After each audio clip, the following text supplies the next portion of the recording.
And now, more You Talk. Now. I'm Steve. On today's show, we are discussing anxiety, social media, and mental health. Our guest was diagnosed at the age of 16 with bipolar disorder. He uses his own life experience to talk about depression and suicide. He's just got some great stuff to say. He's an award-winning mental health speaker. He's a great author, founding director of the Geffen Academy. Ross Szabo. Ross, good to see you. Good to see you. How you been? Oh, busy. You know, I shouldn't say busy. Productive. How's that? I'm trying to be productive in a busy, chaotic world. How about yourself? I've been doing really well. Good. Lots of productivity, lots of things happening. So. Oh, that's good to hear. Hey, it's been a while, as it's been said, a minute or two or three, maybe a lot more than that. From social media, what I see, it looks like you've been like crazy busy doing red eyes to the East Coast, coming back. And what have you been doing? I've had the opportunity to really get some cool mental health education going. So, I run a school for students of grades 6 through 12 where we teach a class about mental health once a week. And then outside of that, I still speak and write and do consulting work. So I think the coolest gig I had in the past couple months was I had the chance to speak to the Secretary of the Navy and the Commandant of the Marines and their 50 top officers about mental health literacy. So that was the red eye flight. And then other than that, I've been, traveling, speaking, but really just trying to advance mental health education in any way I can. How did that opportunity come about? I mean, that's huge.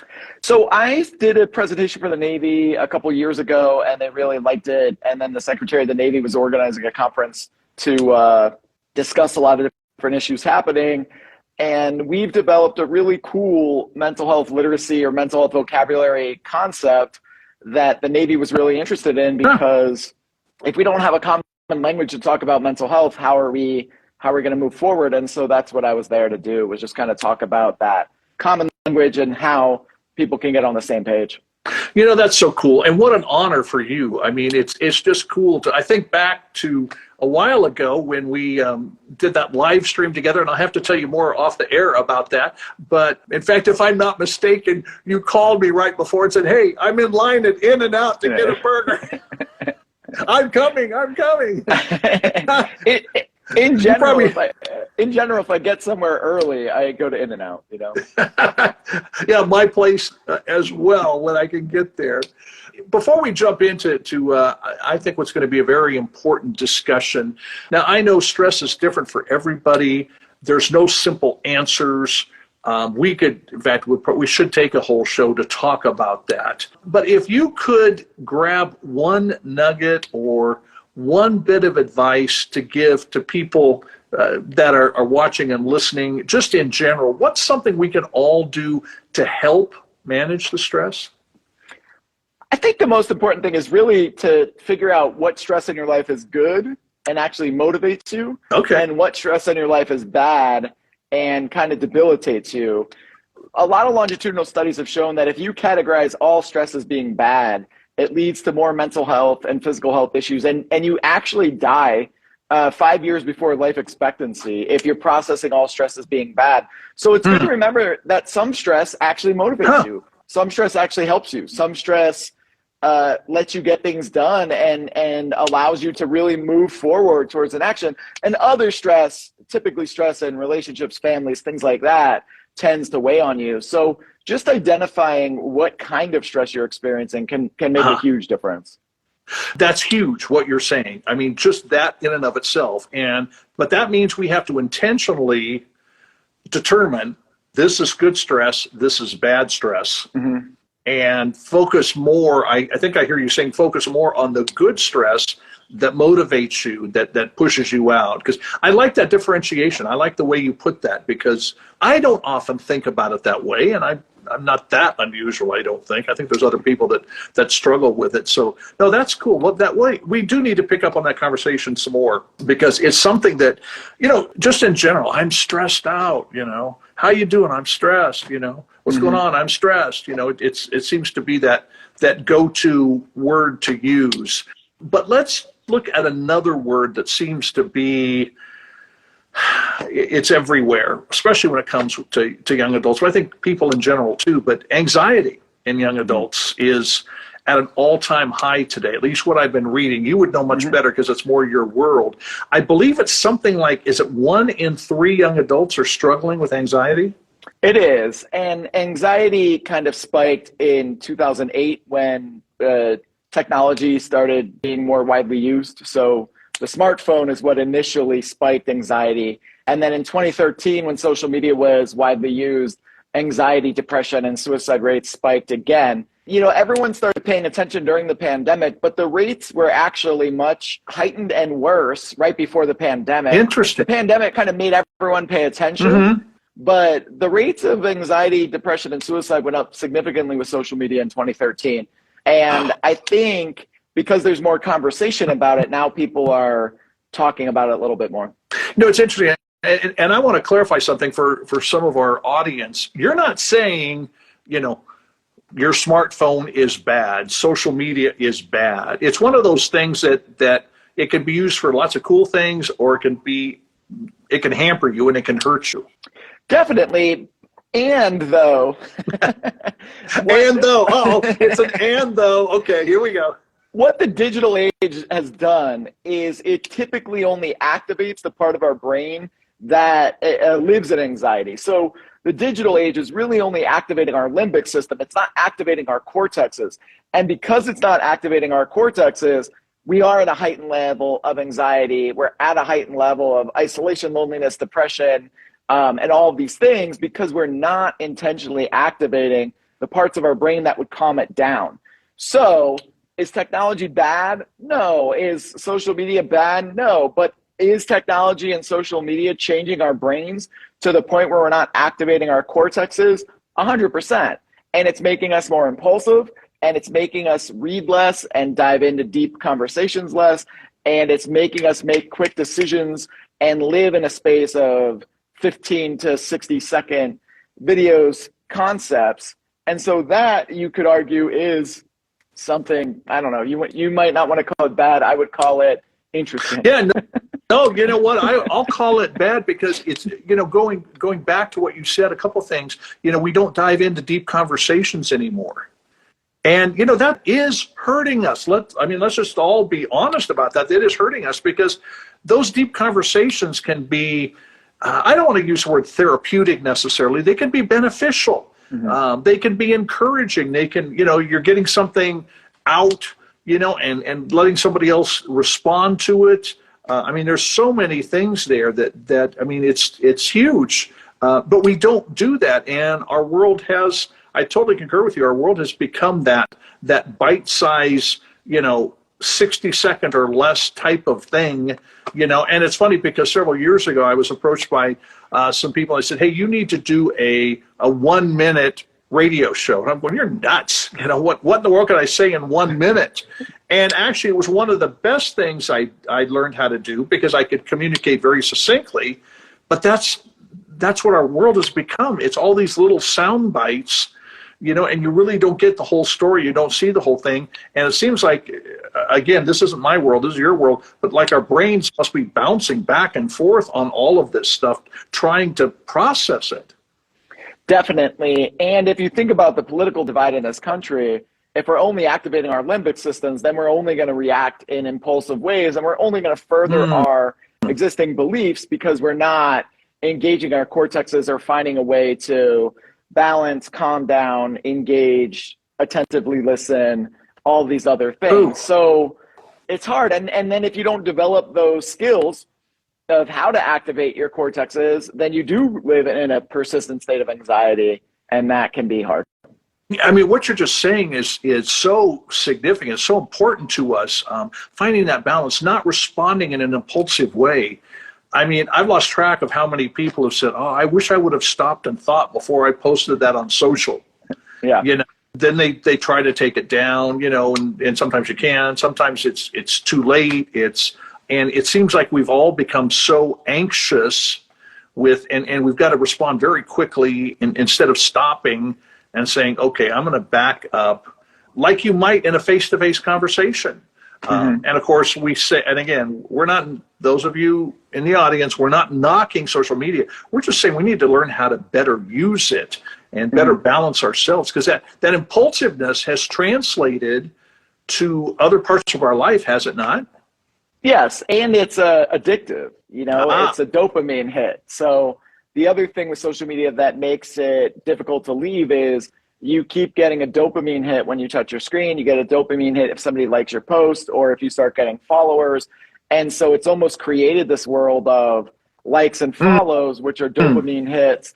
And the dopamine hits also don't activate the cortexes. So you're kind of all just living in this space of quick fix dopamine hits.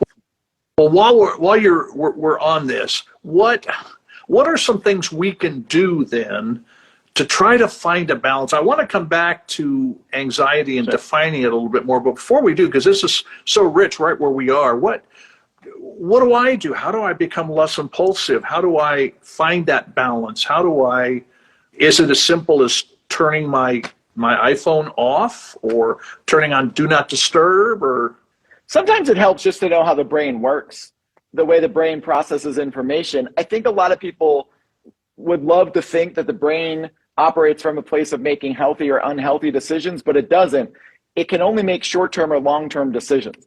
And the brain is super lazy, does not like to think, does not like to be activated, does not like new things. 95% of thoughts we have every day are thoughts we've actually had before, but the brain treats every day as novel. And so you think you're living in a new world and you're not.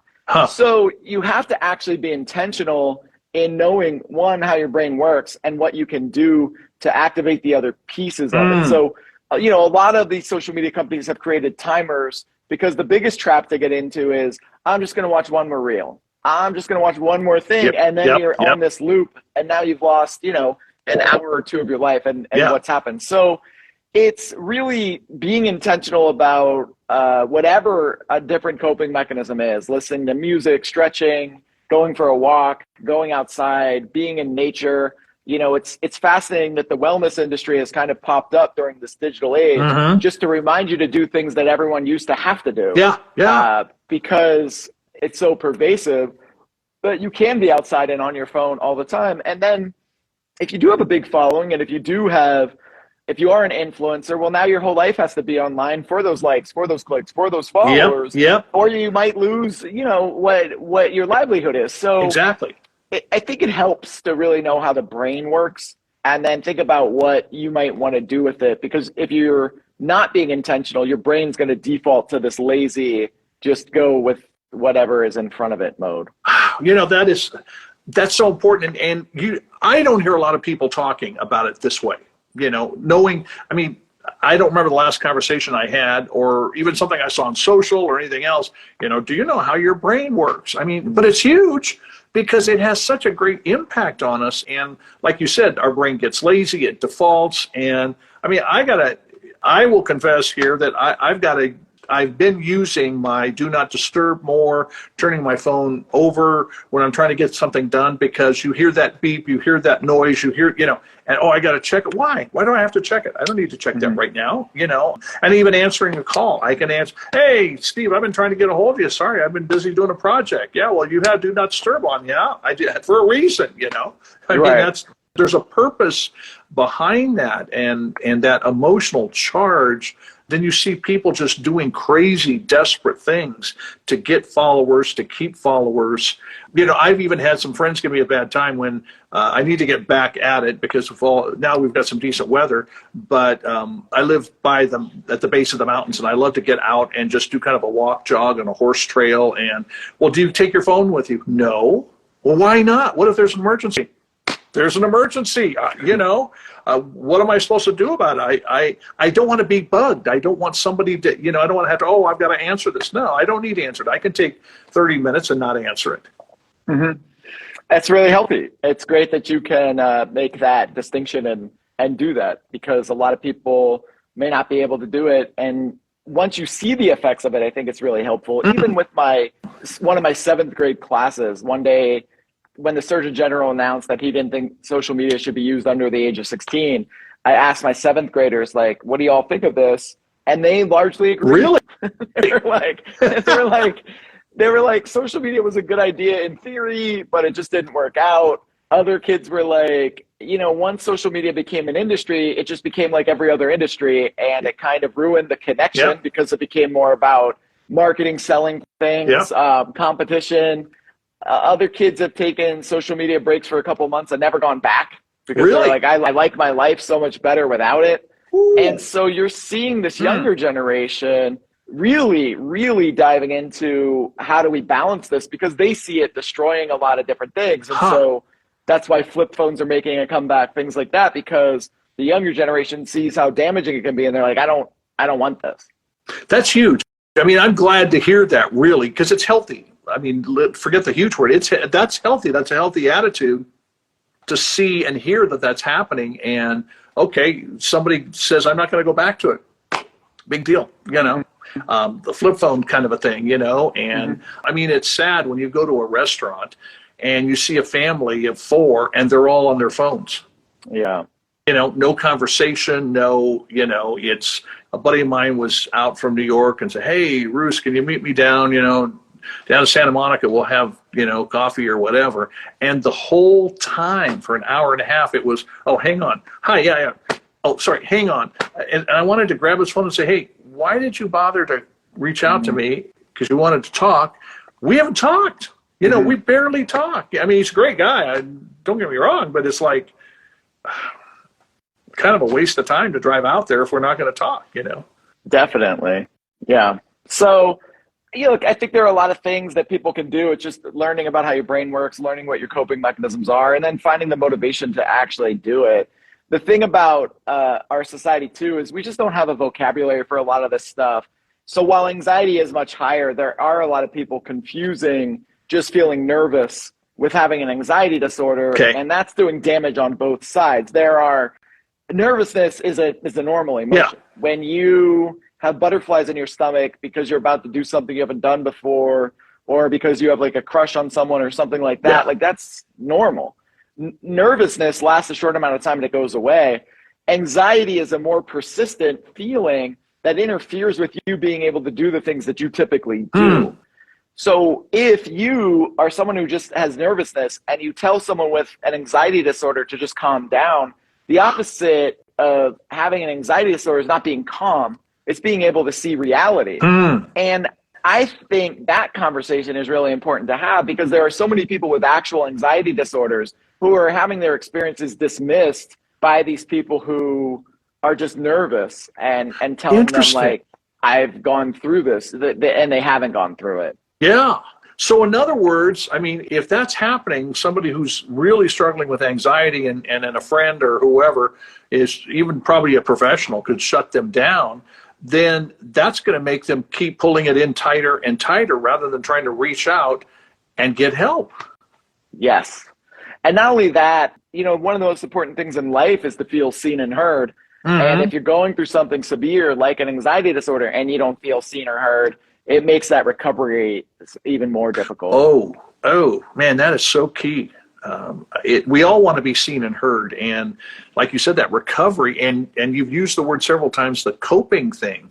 We've got to find better ways to cope so we can have a different experience than just these anxiety disorders. And you can get over them. Is that not correct? You can learn how to manage anxiety. Anxiety doesn't necessarily go away, but you can learn different ways to recognize. So, for example, some people have different triggers for anxiety disorders, and they can learn how to recognize those triggers and those symptoms faster so that they are trying to address them quicker as they come up. There are breathing techniques. There are ways to change your response to anxiety in your brain. There's therapy. There's all kinds of coping mechanisms. But I'm hesitant to say that everyone can, have those skills built to the point where they don't feel anxiety anymore. It's more about recognizing it, changing how your response is to it, and hoping that work helps you continue to manage it. Oh, I like that word, manage. And thank you for getting me back on the right path there, because it really, I have not experienced an anxiety disorder. I know people that have. and I have not dismissed them. I've tried to help them as much as I can. We try to do that here at UTalk. I mean, it's all about, our audience talking to us. It's you talking to us. But thank you for that. I'm glad. I want to stay on that path and that idea of being able to manage it, because there's a lot of things in our life that we have to be able to manage. I mean, it could be a chronic illness, and, you have to learn how to manage that. So now we have anxiety disorder. And are we able to pinpoint then or kind of point to what causes that anxiety disorder in us? Is that part of the managing of it? There's a lot of different theories on what leads to anxiety disorders and what causes them. Typically, it's a biological experience. So if you have a lot of anxiety disorders in your family, you're at a higher risk for developing an anxiety disorder. There are also environmental factors. And so the environment you're in and the way that you may have experienced trauma or experienced other things in your life can lead to anxiety. And then, obviously different events of trauma can lead to anxiety. So a lot of times when we think about PTSD, we obviously think about soldiers, but some of the more common causes of PTSD are sexual assault. And the rate of sexual assault in this country is much higher than the percentage of soldiers we have. And so a lot of times we forget that there are everyday things happening to people that can actually lead to anxiety disorders. Thank you. We need to hear that. And this whole sexual abuse thing, I have run into more people in this last year, and it's mainly females, that have been sexually assaulted. And we actually had a guest on our show who started a kind of an advocacy group, to where people can come and interact and things like that. And she's only a senior in high school. And the tragedy is that she was assaulted younger. And that seems to be happening more and more. It seems like it's getting younger and it's lasting longer, and I guess it's that thing too, wherever you are, whatever you're dealing with, find help. It's okay not to be okay, and find someone, whether it's a parent or whether it's a close friend or a counselor or a coach or getting therapy. There's nothing wrong, people, with getting therapy. And we've talked about this before, that stigma, that stereotype. I think you talk about having to be able to get over that, get into a campaign where, you're becoming more healthy mentally and you're leaving the stereotype behind. If you think about physical health, a lot of people envy when people are taking care of their physical health. You see someone leaving the gym and you think I should exercise. You see someone who's fit and you think, I need to get fit. We need to get to a place in our society where it's a similar thing for mental health. When you see someone in therapy, you see someone taking care of themselves, you think I should be doing that. And it's a critical part of mental health. I think the thing for me is we keep using buzzwords like mental health is like physical health. And I agree, physical health is a lot of work. Mental health is a lot of work. It's not something you can just say you're going to do and then do it. And that requires self-awareness, discipline, coping mechanisms, boundaries, all of these other things. So I think that's a big part of it as well. Well, and that the way you kind of unrolled that now almost speaks to me like we need to have somebody that can help us walk through that. So we know we've got to become more self-aware. What does that mean? What does it mean to set boundaries? I mean, I'm even sitting here thinking now, just the chaotic state my life is in, so to speak, and with everything, all kinds of stuff going on, it's like people don't realize I'm only one person, and there's these expectations. And I think all of us face that from time to time, and, unrealistic expectations, and I can only do so much. And I'm wrestling with, I've got to find a way to put boundaries out and just say, I can only, do so much. I can only handle so much, I think I've had 3 or 4 books sent to me in less than a month. And the author said, hey, I want you to read my book and tell me what you think. Okay, let me put it on the stack over here. You'll be in my stack because I don't have time to read everybody's book and make a comment on everybody. I appreciate you thinking of me. I'm glad you got your book written. That's kind of that's a lesser pressure that I know so many people, we do have unrealistic expectations. Our friends put unrealistic expectations on us. Our parents do. Sometimes a teacher does. and finding a way to balance that. Now, you teach a class once a week, is it, at the academy? Yes. Yeah. So we have grades 6 through 12 here, and obviously I have other educators who work with me, and there's a weekly class on mental health for students in grades 6 through 12.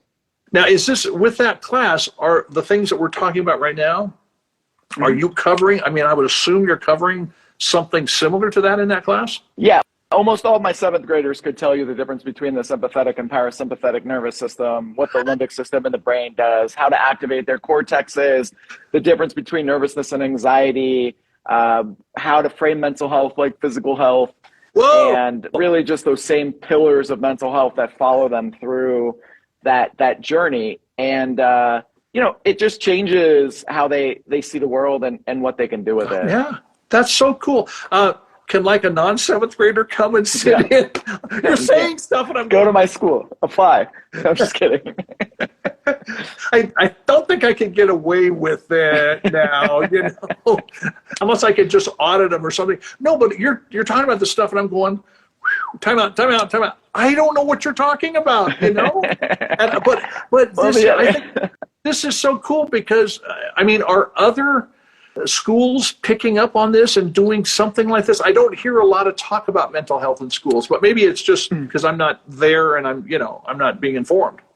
There's a push for this. There's social emotional learning that's been pretty widespread around the country. Mm-hmm. The next wave of education, though, is going to be around mental health literacy, which is having a definition of mental health and knowing how the brain works and knowing how to frame mental health and put it into a spectrum of functionality and how to help friends. And so that's just kind of the next step here is what's called mental health literacy, which is really just mental health vocabulary. So it's getting there, and we're really just at the start of it. The reality is we're never going to have enough mental health professionals in this country. We never will.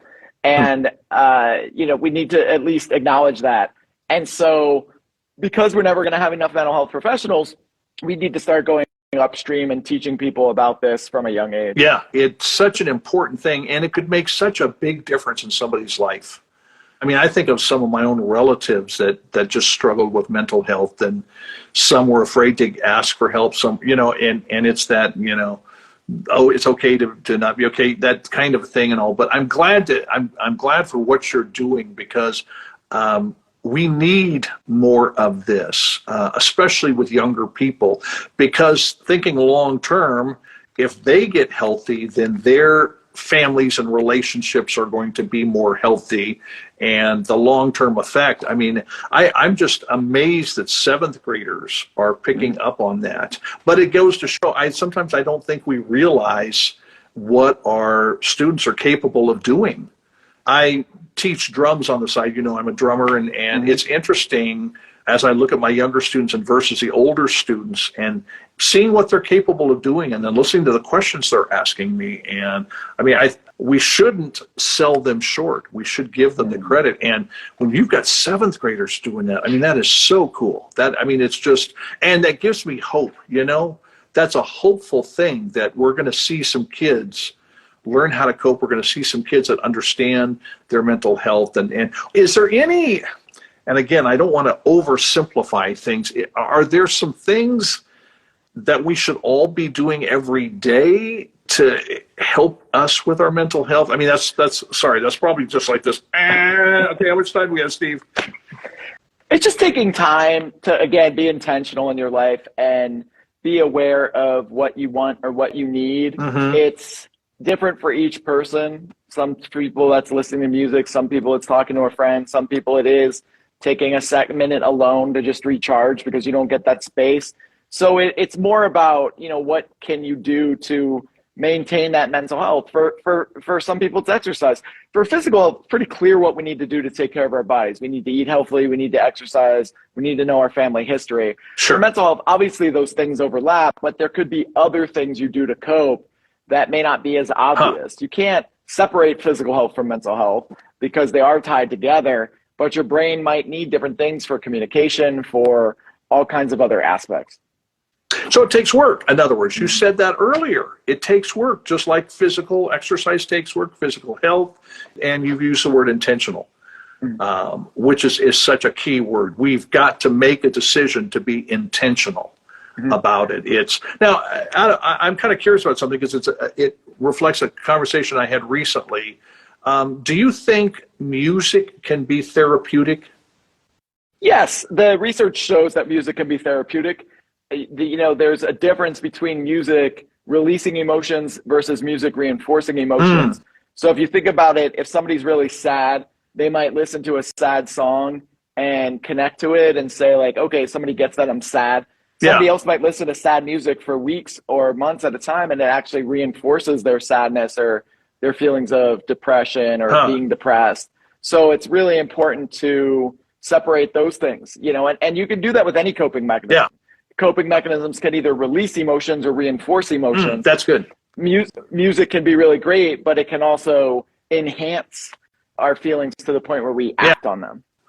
And the reason I'm asking is I was at a big music show, and I got a conversation with a new company I was not familiar with that manufactures hand percussion, because that's becoming a bigger part of things I do. I haven't done it in schools yet, but I actually got to talk to the owner. The company is in Europe, and there's discussion about them providing hand percussion instruments for me to use, and all, which would be great because they're very high quality. He said, do you try to do things with music for mental health in schools? And I thought, that's interesting. I mean, I don't think I've intentionally done that. Certainly, I want to try to go in and talk about choices and help students understand how to make better choices. But I think what we do need to remember that it can influence us, because if we're feeling sad and we listen to sad music and music that's down, it could drag us down. Or, like you said, we say, oh, somebody gets me. I like the words of this song, the lyrics, the music, whatever. But it's a tool, I guess, like any other tool. Yes, definitely. There's so much to this. Talk to the person who's struggling with anxiety and they haven't felt comfortable. How's that? Reaching out to someone. What would you say to them? Anxiety is one of the most crippling mental health issues to experience, because you used to have ease in doing certain things, and now anxiety is not only preventing you, but it's also just kind of controlling you. And it seems like anxiety will never go away, that anxiety could never change, and it's taken over your life. But on the flip side of that, once you start doing the work, there are different ways to manage anxiety. There are different ways to learn how to cope and learn how to communicate about it. And so if you are someone who has an anxiety disorder and you're really crippled or shut down by it, just know that you're not alone. Know that what your brain is doing is keeping you trapped in a cycle of anxiety that won't end until you find a way to change those neural pathways, whether that is with therapy or meds or a combination of both, or changing up those neural pathways. You'll just keep living the same neural pathways if you don't start changing it. So it's not your fault that you're experiencing anxiety and you didn't choose to go through it, and then taking the steps to try and change the coping mechanisms or change the brain. It is a lot of work, but you can definitely do it. And don't be afraid to ask for help. Find that person who you can trust, because it can be lonely, and if you can find somebody. And again, I come back, I hear you saying, you didn't use a word, but make a decision, be intentional. I don't want my brain to keep me in this trap. I don't want to be in this circle, forever and ever. I want to get out of it. I want a change. So you've got to want to change bad enough. Now, what about for the person who has joined us in the show today, or later for the other versions of it, who has a friend or a relative that is really struggling with anxiety? What are some things how do we approach them? For friends, it's important to remember, or family, it's important to remember that when you approach someone, that their initial reaction is going to be defensive, and that you're going to have to try and find ways that approach them that help them feel comfortable. Comparing mental health to physical health, or letting them know you love them, or letting you know that they would do the same thing for you. That's a really important first step, because mental health disorders do cause people to be more anxious and defensive when somebody approaches them. The next part of it is remember that like you can't be their therapist or their psychologist. Okay. You can only encourage them, ask them open-ended questions, really help them see that you hope they get help. But if somebody doesn't want to actually get help, you can't jump in their body and make them do it. And so,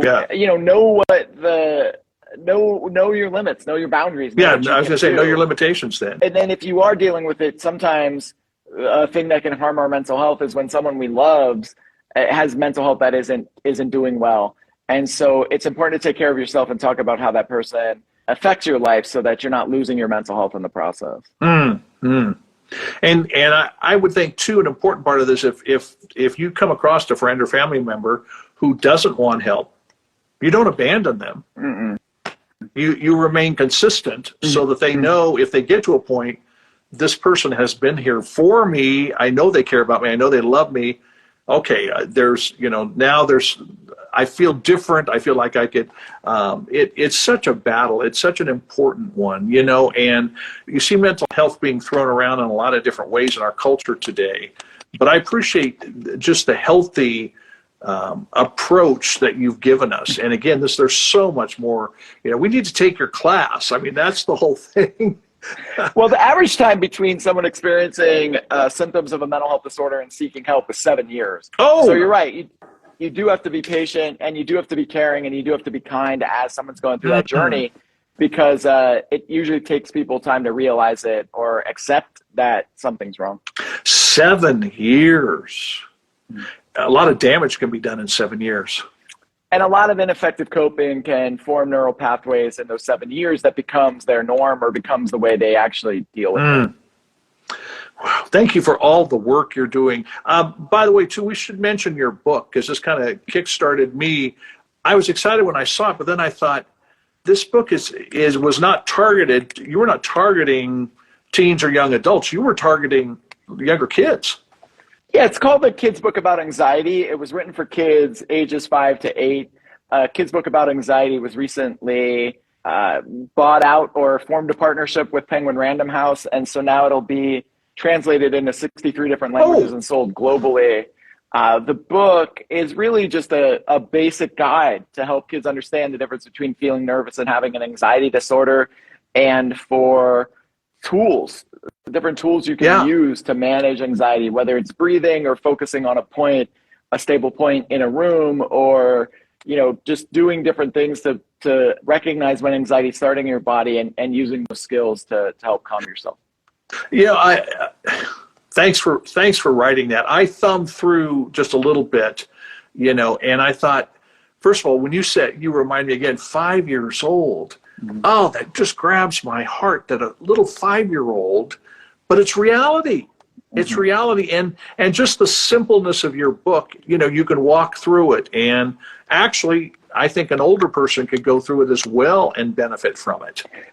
Yeah, the goal too is you write it for that age group so that parents read it with their kids, and then can also have a conversation about the family history of that family, because the more you know about your family history with mental health, the more prepared you're going to be. I think I was 26 years old when I asked my parents if anyone else in our family had a mental health disorder. And I'm not even joking, around 17 minutes later, they stopped naming people. So it wasn't even just a few people. It was cousins and distant cousins and aunts and uncles, and 3 of my grandparents were alcoholics. So, it was, it's good to know your family history. Yeah, no, it really is. I mean, it's crazy. It breaks up families. It breaks up marriages. You've got to be honest. You've got to be real. You've got to be intentional about getting help and changing. And just because you have this family history doesn't mean you have to continue down that historic path. You can get on another path. Yeah, that's the beautiful thing is as you change your brain and you change the neural synapses in your brain, the brain changes. And depending on when you have kids, the epigenetics of the work you do will actually be passed down to your kids. So if you take time to heal and if you take time to recover and you have kids, then they're getting those genes, not the genes that are laden with as much severity. So epigenetics is a pretty cool concept for mental health. That's huge. Things can change. You don't have to stay caught up in this whirlwind or this, you feel like you're in a treadmill in the middle of a blizzard and you can't get off. You can change. Things can be changed. How do people stay in touch with you on social media? The best way is just follow me on Instagram. That's where I'm kind of most active with my ideas and what I'm doing. I'm also on TikTok. It's just Ross E. Szabo. TikTok is a new venture for me.